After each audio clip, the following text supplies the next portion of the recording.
church just right over in Burnsville, and that's the time when the pastor got his head wet, baptized him in the name of the Father, Son, and Holy Spirit, and that pastor spoke promises upon Wyatt's life.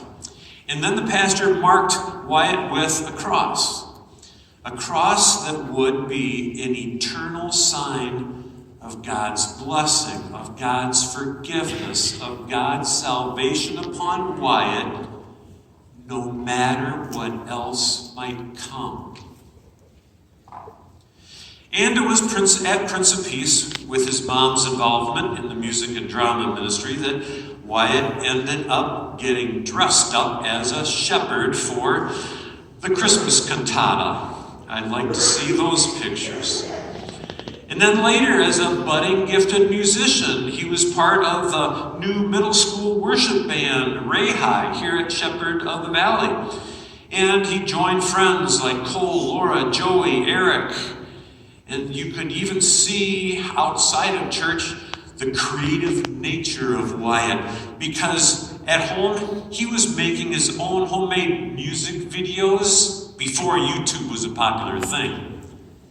I'd like to see some of those as well. It's easy to recall the delights of Wyatt's early summers. They were spent at the cabin in Hayward, Wisconsin, and then swimming and swimming and swimming at the grandparents' swimming pool. His father accompanied Wyatt into the sports, especially of basketball and lacrosse, and later in life even reffed games with his dad.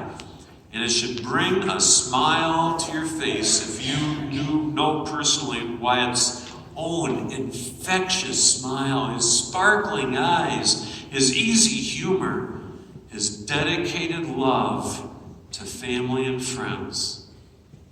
So then you would have to also make mention of Wyatt's love for his sister Ella. It ran deep in his life. Last year, Ella, remember the day during your cancer treatments?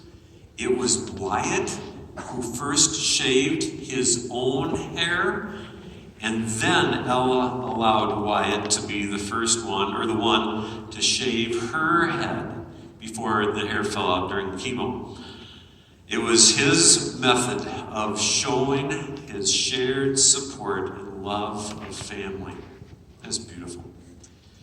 Wyatt was gifted with a profound miracle of life, then also in the birth of his son, Jackson, who went out just a little while ago.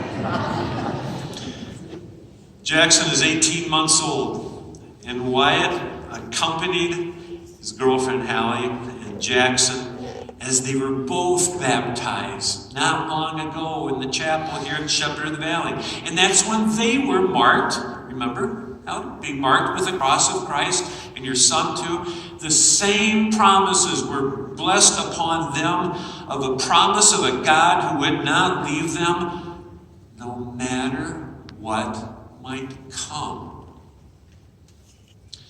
So Wyatt and Hallie truly loved each other as a young family, and the nickname that Wyatt received from his grandma, Mr. Magoo, has now been even shared with, handed down to Jackson. He's sometimes called Little Magoo.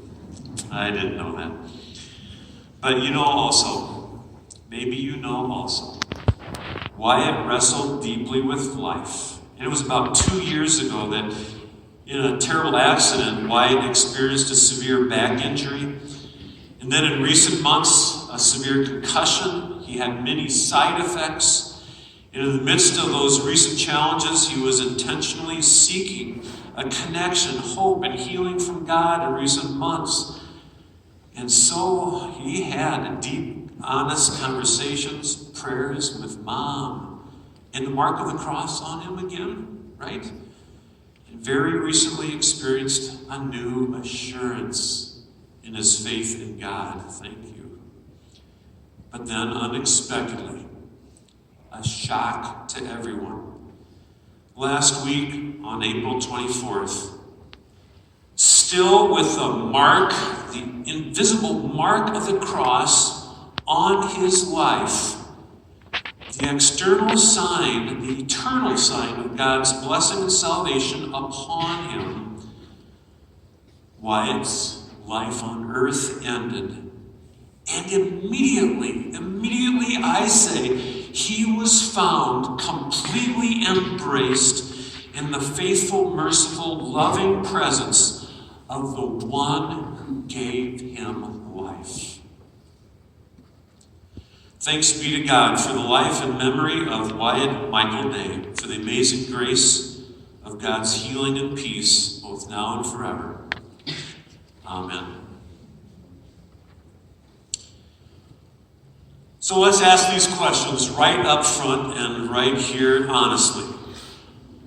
Why do some lives end so early? Why do some people leave us so soon? People you love. Why do some people live so long?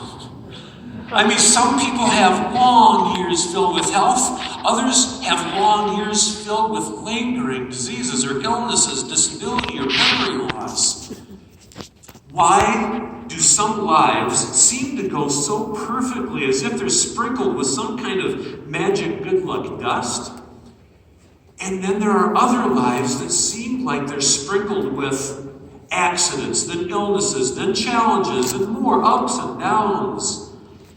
Okay, our minds, our human minds, are somehow programmed to try to make sense out of things, and so we look for answers even where there might not be some. And so we might even start thinking, maybe God sends things that are bad in order to teach us a lesson, or maybe some people deserve what they get. Or maybe it's the devil testing us. Sometimes we might make assumptions that aren't true. For example, there's one time in the Bible, in the book of John, it's recorded, the story about Jesus. His disciples and Jesus encounter this man who was born blind. Do you know the story? The disciples' first impression is to ask Jesus a question about this blind guy. They asked Jesus, who was it who sinned that made this man to be born blind? Was it him or his parents? Now you see, those disciples were assuming, they were jumping to conclusions that this man must be blind because he deserved it or because God sent it to him. But Jesus was really great here. He